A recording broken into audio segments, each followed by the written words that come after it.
Human origins, if not evolution, where did we come from? Across the tapestry of human existence, one question has echoed louder than almost any other. Where did we come from? It's a question that spans continents, cultures, and centuries. A question that calls to both our scientific curiosity and the depths of our philosophy, even our spirituality. For much of modern history, the prevailing scientific explanation has been evolution, the gradual process by which all living organisms have developed and diversified from earlier forms during the history of the Earth. Evidence for evolution abounds in fossils, comparative anatomy, genetics, and so much more. But suppose for a moment that evolution as an explanation for human origins did not exist or was not the answer. How else might we understand the origins of humanity? If not evolution, then what? Let's begin by recognizing just how deeply the question of human origins is woven into our identity. To ask where we come from is to ask who we are. Since the dawn of consciousness, people have wondered about the first humans, their place in the world, their relationship to animals, the meaning of their lives. In the absence of evolutionary theory, humanity has always sought answers, and these answers have been as diverse as humanity itself. Consider the mythologies and creation stories told around campfires and across continents. In ancient Mesopotamia, the Sumerians told tales of gods who made humans from clay, mixing divine essence with the earth to produce a new creature, meant to serve gods but imbued with their own unique spark. The ancient Egyptians, too, saw humans as crafted by deities, the god Khnum using his potter's wheel to mold people from the mud of the Nile. Travel east, and ancient Chinese legends tell of Nuwa, the goddess who shaped humanity from yellow earth, breath giving life to still figures. In the Western world, the familiar biblical account describes God fashioning Adam from dust, breathing life into nostrils, then shaping Eve from Adam's rib as a partner and counterpart. These stories, though diverse in detail, share core elements: humanity emerging from the earth, shaped or spoken into being by forces beyond the physical realm, and always with a purpose, in many cases, to bridge the gap between the mundane and the divine. Without the framework of evolution, these mythological explanations loomed large for centuries, and in many communities around the world, they still do. They affirm that humanity is special, intentionally created, springing forth through intervention rather than chance, designed rather than descended. This is not mere storytelling, but a powerful assertion about meaning, value, and destiny. But what other alternatives exist, besides evolution or creation by gods? Some theorize about external intervention from advanced civilizations. In short, the notion that our origins are not of this world. This concept, rooted in modern speculation but with echoes in ancient writings, is known as the ancient astronaut hypothesis. Proponents of this hypothesis suggest that extraterrestrial beings visited Earth in the distant past, imparting knowledge, technology, or even genetic material to early humans or proto-humans. In this view, humanity did not merely arise through accidents of nature or at the behest of a supernatural creator, but through specific, deliberate contact with advanced life forms from beyond our planet. Certain patterns in ancient art, architecture, and myth are cited as evidence. For instance, enormous structures like the pyramids of Giza or the Nazca lines, and legends of sky people or beings descending from the heavens. It is, of course, a highly speculative theory with scant empirical support, but it is nevertheless an example of how, in the absence of traditional evolutionary explanations, people search for other frameworks to explain our presence on Earth, a presence marked by intelligence, culture, and self-awareness that seems unique among animals.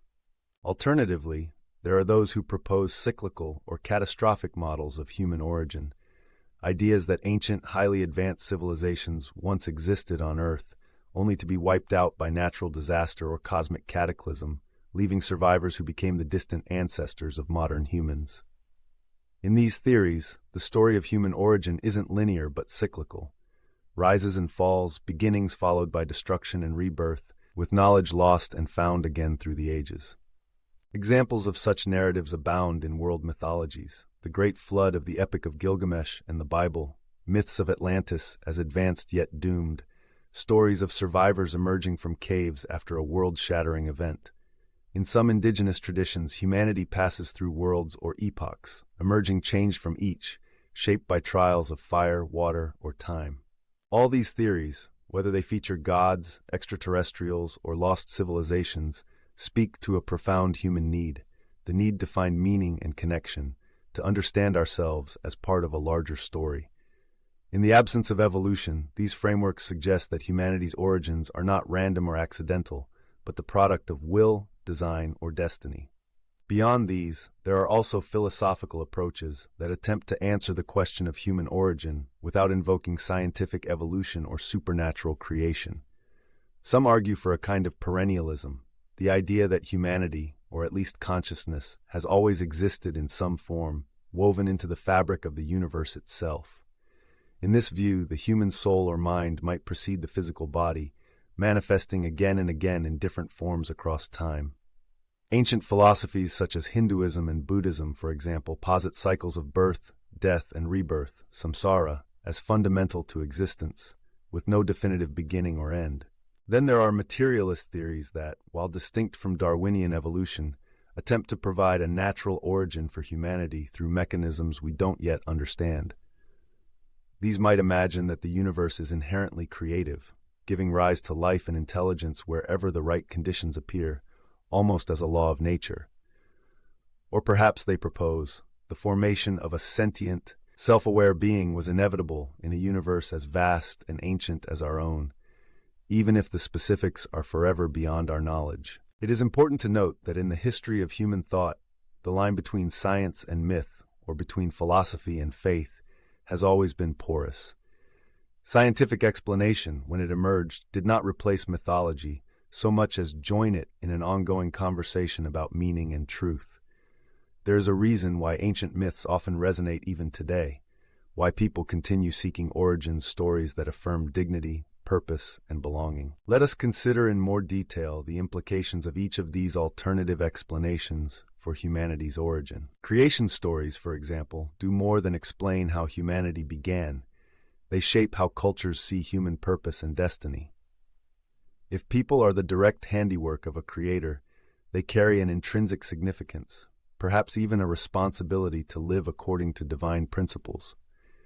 Many societies built their laws, customs, and values around this understanding, honoring the gods, treasuring life, and striving to fulfill a purpose greater than mere survival.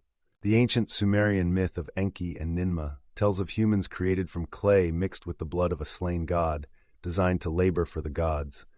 This points to a world in which everything has its place, humans as helpers, gods as overseers, nature as a field to be worked but also respected. Over time, these stories develop nuance. In the Judeo-Christian tradition, humans are not only made in the image of God, but also granted the power to name, to choose, to err, and to seek forgiveness.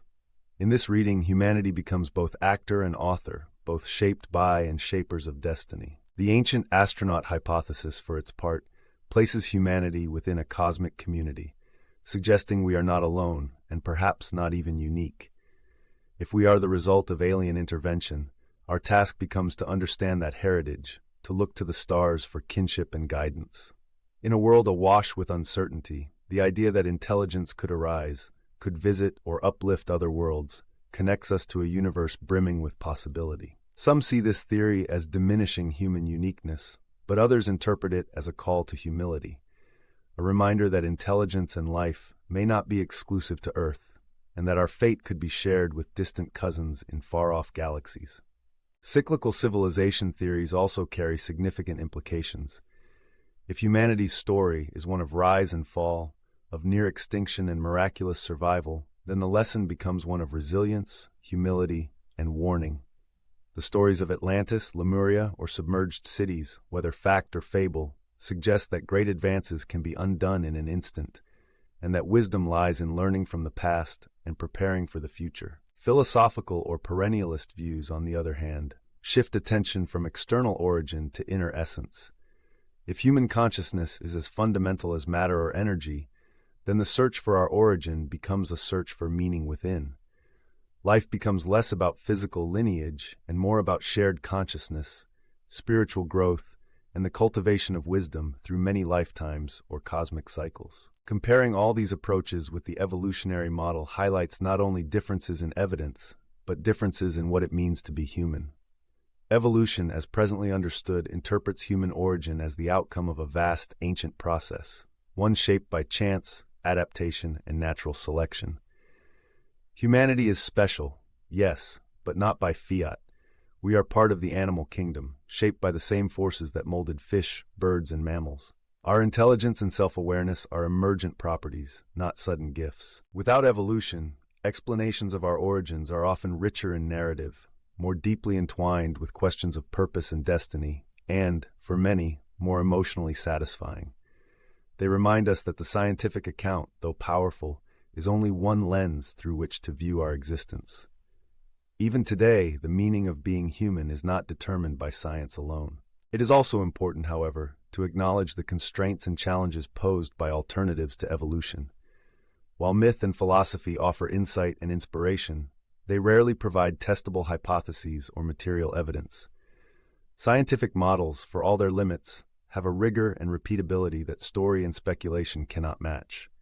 Still, the human need for meaning, for stories that place us within a larger cosmos, cannot be dismissed. For this reason, alternative accounts of human origin continue to thrive in literature, art, faith, and even fringe science. Suppose you were to ask, in light of all these theories, who we really are. Are we the deliberate handiwork of a deity or deities sent into the world for a purpose known only to the gods?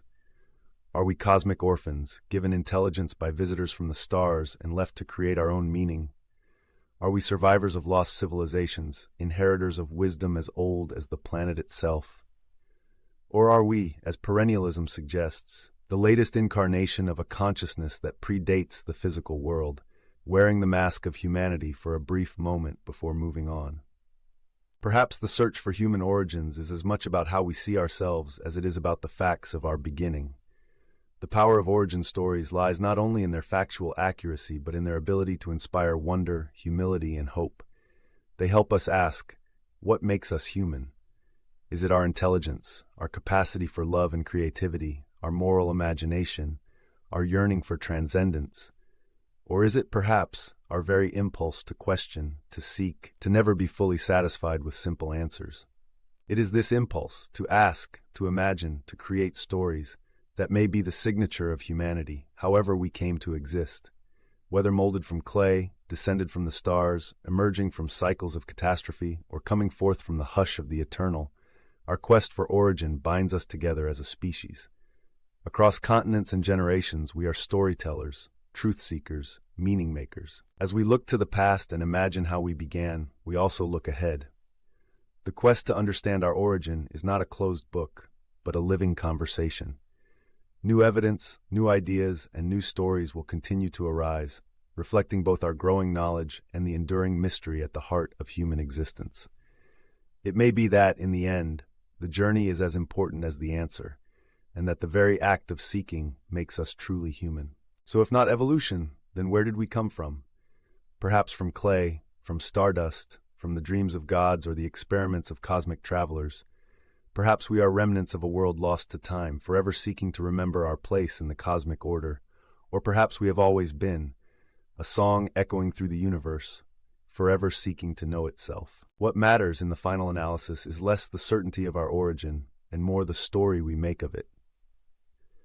In asking the question, we declare ourselves participants in the great adventure of existence, creatures made not only of matter and mind, but of meaning, yearning, and hope. Our origin may be shrouded in the mists of time or written in the stars, but our future and our ability to ask and imagine is in our hands.